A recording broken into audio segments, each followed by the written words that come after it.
Hello दोस्तों, स्वागत है आपका हमारे चैनल मुस्कान विश्वकर्मा होम साइंस में। हमने कल पढ़ चुके थे पेशी संस्थान का मनुष्य की पेशियाँ। हमने पेशी संस्थान अध्याय 3 का मनुष्य की पेशियाँ कल पढ़ चुके थे, जिसमें हमने ए व बी पढ़ चुके थे। बी का हमने एक हिस्सा छोड़ दिया था, सिर्फ एक चौथा। बाकी हमने ए का भी दोनों हिस्से पढ़ चुके थे। जो सिर की पेशियों को दो भागों में बांटा था, दो समूहों में, उनका हमने पढ़ चुका था। और बी में अग्रबाहु की पेशियाँ हमने 3 इसके भाग पढ़ चुके थे। अब हमें एक भाग पढ़ना था, ठीक है। अगर आप लोग नए हैं तो चैनल को सब्सक्राइब कर दीजिए और वो वाला वीडियो जा करके ज़रूर देख लीजिएगा। चलिए पढ़ते हैं चौथा। ब्रेकियलिस। ब्रेकियलिस क्या है? यह पेशी भुजा के सामने बाइसेप्स की अपेक्षा कुछ नीचे स्थित रहती है। यह ह्यूमरस से उत्पन्न होती है और अल्नर कोलोनाइड प्रोसेस में प्रवेशित होती है। कोहनी के जोड़ की शक्तिशाली मुड़ाव क्रिया में यह बाइसेप्स की सहायता करती है, ठीक है। यहाँ पर चित्र बना हुआ है, ये बाइसेप्स है, ये जो है ये है ब्राइकियालिसिस, यही इसी की बात हो रही है। ये है रियोलिस, ब्राइकियो का रियोलिस, ठीक है। इस तरीके से यहाँ पर अग्र भुजा एवं हाथ की पेशियों की संरचना दी हुई है, आप यहाँ पर देख सकते हैं। मैंने फोटोज़ भी मैं कम्युनिटी पे पोस्ट करती हूँ, आप वहाँ से भी देख सकते हैं, ठीक है। अब से हमको पढ़ना है धड़ की पेशियाँ। धड़ की पेशियों में हमें ये 3 पॉइंट दिख रहे हैं। अब हम इन 3 पॉइंटों को पढ़ेंगे। पहला क्या है? पेक्टोरेलिस पेशी, ठीक है। यह पेशी विपंख के आकार की होती है। इसका उद्गम अंश मेखला तथा अंतर्गमन ह्यूमरस हड्डी के डेल्टॉइड रीज से होता है। इसके सिकुड़ने से भुजा नीचे की ओर खींचती है। अब रेक्टस एब्डोमिनिस क्या है? रेक्टस शब्द का अर्थ होता है सीधा। सीधा मतलब क्या होता है? एकदम स्ट्रेट, ठीक है। यह सामने की उदरीय दीवार बनाती है, ठीक है। इसके तंतु ऊपर से नीचे सीधे फैले रहते हैं। शरीर के मध्य रेखा में यह तंतुमय ऊतक की रेखा द्वारा दो भागों में विभाजित होती है। तंतु के कारण ही पेशी मजबूत होती है। अब क्या पढ़ना है? ऑब्लिक एक्सटर्नस पढ़ते हैं। सॉरी, थोड़ी सी बैकग्राउंड में नॉइस है, पर आप लोग को अच्छे से यहाँ पर मैं क्योंकि पास में बोल रही हूँ तो समझ में आएगा, ठीक है।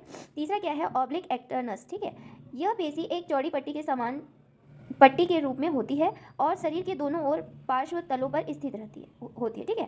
चौथा क्या है? लैक्टिसिमस।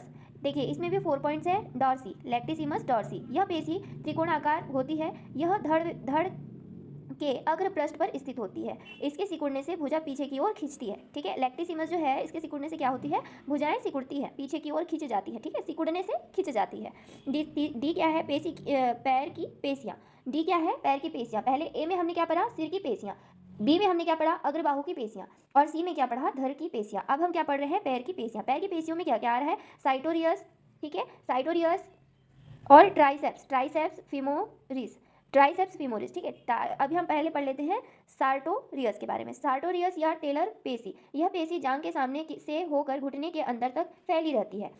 यह दर्जी टेलर के समान बैठने पर जोड़ों की हलचलों में सहायता करती है। इसके सिकुड़ने से घुटना मुड़ता है और जांघ पीछे खींचते हैं, ठीक है। इसके जो सिकुड़ने से जो है घुटना मुड़ जाता है और जांघ पीछे को खींच जाते हैं, ठीक है। दूसरा क्या है? ट्राइसेप्स फीमोरिस, ठीक है। यह 3 पेशियों से मिलकर बनी है। ट्राइसेप्स कितनी पेशियों से मिलकर बनी है दोस्तों? ये 3 से बनी है। पहला क्या है? Rectus femoris. दूसरा क्या है? वेस्टर्स एक्सटर्नस, ठीक है। तीसरा क्या है? वेस्टर्स इंटरनस, ठीक है। ट्राइसेप्स फेमोरिस के संकुचन से पूरी टांग आगे की ओर फैलती है और घुटना सीधा हो जाता है। क्या होता है? टांग आगे की ओर फैल जाती है और घुटना सीधा हो जाता है। अब क्या है? तालिका अग्रबाहु की पेशियाँ। अग्रबाहु की पेशियों के बारे में एक तालिका हमारे सामने है, चलिए इसे पढ़ते हैं। नाम पहले जो दिया हुआ है, नाम दिया हुआ है। दूसरे में स्थिति, तीसरे में उत्पत्ति, चौथे में प्रवेश और पांचवे में क्रिया। तो नाम हम देखते हैं सबसे पहले बाइसेप्स। बाइसेप्स क्या है? दो सिरों के साथ क्या है? बाइसेप्स। इसकी स्थिति क्या है? भुजा के सामने जो हाथ होता है उसके सामने की ओर बाइसेप्स होते हैं, ठीक है। उत्पत्ति, दो सिरों के द्वारा स्कैप्यूला से दो सिरों के द्वारा उत्पत्ति होती है। प्रवेश, रेडियल ट्यूबराइसिट, ठीक है, ट्यूबराइसिट, रेडियल ट्यूबराइसिस। क्रिया क्या है? कोहनी और कंधे का मुड़ाव तथा हाथ का पीछे की ओर लटकना, ये इसकी क्रिया होती है। हाथ का पीछे की ओर लटकना इसकी क्रिया होती है और मोड़ने में ये सहायक होती है। दूसरा क्या है? ट्राइसेप्स। ट्राइसेप्स क्या है? ये 3 सिरों के साथ होते हैं, ठीक है। भुजा के पीछे ये कहाँ होते हैं? स्थित कहाँ होते हैं? भुजा के पीछे, जिन्हें क्या कहते हैं? ट्राइसेप्स, ठीक है। उत्पत्ति कैसे होती है? एक सिरा से स्कैप्यूला के द्वारा, एक सिरा से होते हैं और दूसरे पहले जो हमने पढ़ा था वो कितने से हो रहे थे? 2 से हो रहे थे, ठीक है। प्रवेश कैसा होता है इसका? अल्ना की क्या है? ऑलिक्रेनन, ठीक है। और क्रिया क्या है इसकी? कोहनी और कंधे का प्रसरण। कोहनी और कंधे का क्या कर रही है? ये प्रसारण, ठीक है। तीसरा क्या है? डेल्टॉइड। डेल्टॉइड क्या है? त्रिकोणाकार।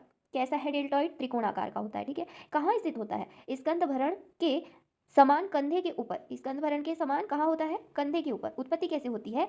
क्लेविकल एक्रोमियन प्रोसेस और स्कैपुला की स्पाइन। ठीक है, स्पाइन मतलब क्या होता है दोस्तों? ठीक है, स्पाइन आप लोग कमेंट करके बताइएगा स्पाइन मतलब क्या होता है। प्रवेश, प्रवेश कैसे? ह्यूमरस की डेल्टॉइड ट्यूबरासिस्ट में इसका प्रवेश होता है। ठीक है, क्रिया कैसे होती है? समकोण पर कंधे का दूरीकरण। चौथा क्या है? ब्रेकियलिस। ब्रेकियलिस क्या है? ब्रेकियलिस नाम है इसका और स्थित कहाँ है? कोहनी के समान कंधे के ऊपर, कोहनी के समान कंधे के ऊपर। ठीक है, कंधे के ऊपर जो है कोहनी के समान है और बना किस चीज़ से है? ह्यूमरस से बना हुआ है। ठीक है, और प्रवेश कहाँ से? अल्ना की कोरोनाइड प्रोसेस से। ठीक है, और कहाँ काम आता है ये? क्रिया क्या है इसकी? कोहनी का मुड़ाव, कोहनी को मोड़ने में ये सहायक होता है। तीसरा क्या है? गैस्ट्रोनीमियस है। ठीक है, यह बहुत बड़ी तथा महत्वपूर्ण पेशी है। यह पिंडली का मांसल भाग बनाती है। इस पेशी का उद्गम अधिकतर फीमर से दूरस्थ सिरे से तथा निवेश तलवे से जुड़ा रहता है। इस पेशी के सिकुड़ने से टांग फैलकर सीधी हो जाती है। और चौथा क्या है? टीबीएल्स। टीबीएल्स क्या है? टीबीएल्स क्या है? यह टांग के सामने स्थित होती है, टांग के सामने स्थित होती है, जहाँ इसे देखा जा सकता है। और जब पाँव की उंगलियां तथा गोल भाग जमीन से ऊपर उठाया जाता है, पाँव जो पाँव है उसकी जो उंगलियां हैं इसको ऊपर उठाया जाता है और जो गोल भाग होता है उसका उसे ऊपर उठाया जाता है, तब इसे अनुभव किया जा सकता है। पहाड़ों पर चढ़ने के अभ्यस्तर जो अभ्यंतर होते हैं, जो अभ्यास करते हैं लोग, जब पहाड़ चढ़ते हैं तब यह पेशी असामान्य व्यायाम के कारण अकड़ जाती है।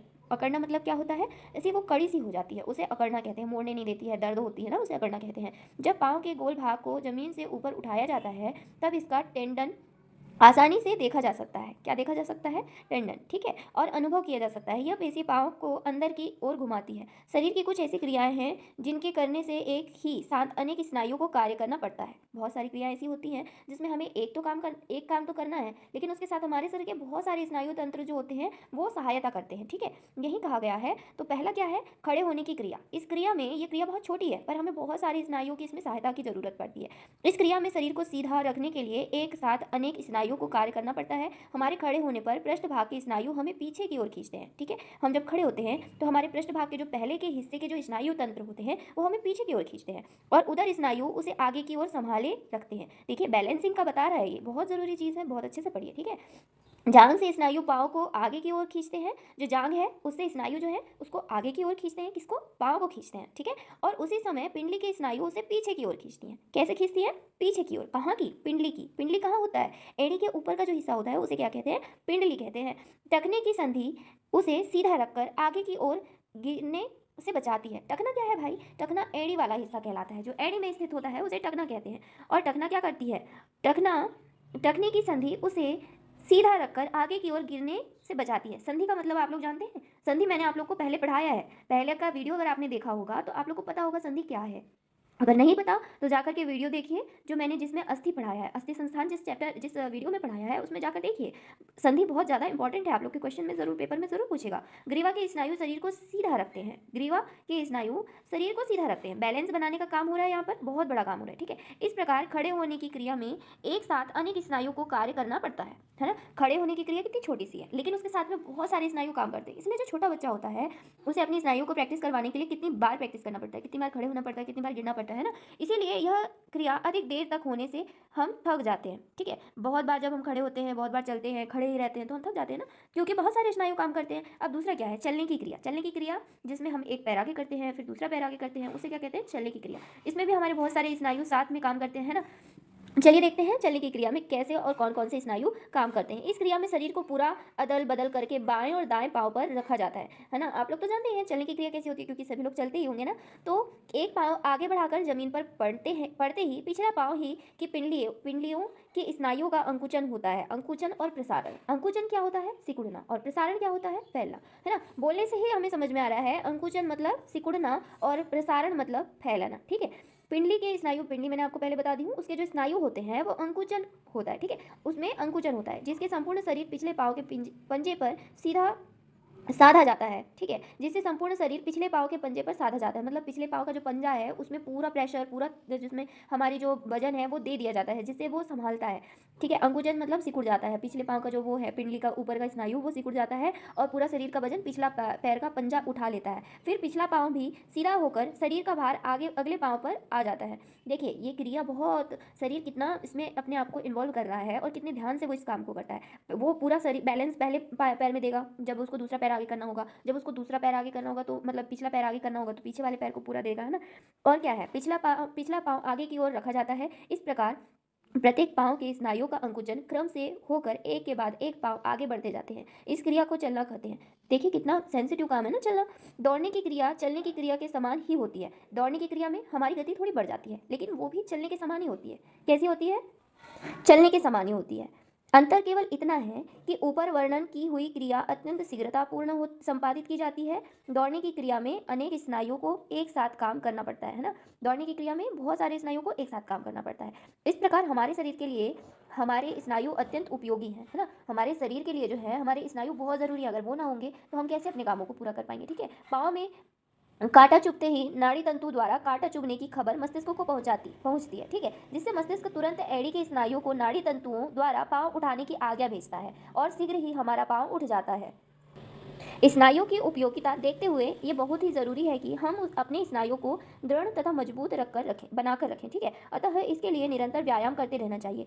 देखिए स्नायु कितने ज़्यादा ज़रूरी हैं और वो कितना ज़्यादा काम करते हैं। अगर निरंतर शारीरिक कार्य करने वाले मजदूरों के तथा नियमित व्यायाम करने वाले व्यक्तियों के स्नायु पुष्ट और बलवान रहते हैं, है ना। जो निरंतर काम करते रहते हैं उनके जो स्नायु होते हैं वो बहुत ज़्यादा एक्टिव होते हैं, मजबूत होते हैं, और जो व्यायाम करते रहते हैं उनके स्नायु भी मजबूत रहते हैं, एक्टिव रहते हैं। अब मान लीजिए आप केवल बिस्तर में ही रह रहे हैं या कुछ नहीं कर रहे हैं, कोई भी शारीरिक एक्टिविटी नहीं कर रहे हैं, तो कैसे स्नायु मजबूत होंगे? यहाँ पर यही बताया हुआ है ना। मस्तिष्क में ये देखिए, मस्तिष्क में तुरंत वो कितने स्पीड से जानकारी पहुँचाती है, तो इसके लिए पेशियों को मजबूत और स्नायु को मजबूत होने की तो बहुत ज़्यादा ज़रूरत है, ठीक है। तो यहाँ पर व्यायाम का बताया है। अब पेशियों की गति फ्रेंड्स हम कल पढ़ेंगे, ठीक है। कल भी मेरे साथ वीडियो तक लास्ट तक बने, आज मेरे साथ वीडियो में अंत तक बने रहने के लिए बहुत बहुत थैंक यू, बहुत बहुत धन्यवाद। अब हम कल पढ़ेंगे पेशियों की गति, ठीक है। बहुत मज़ा आया आज के इस अध्याय को पढ़ने में। आगे भी हम बहुत ही आनंद के साथ पढ़ेंगे, ठीक है। Okay, bye bye.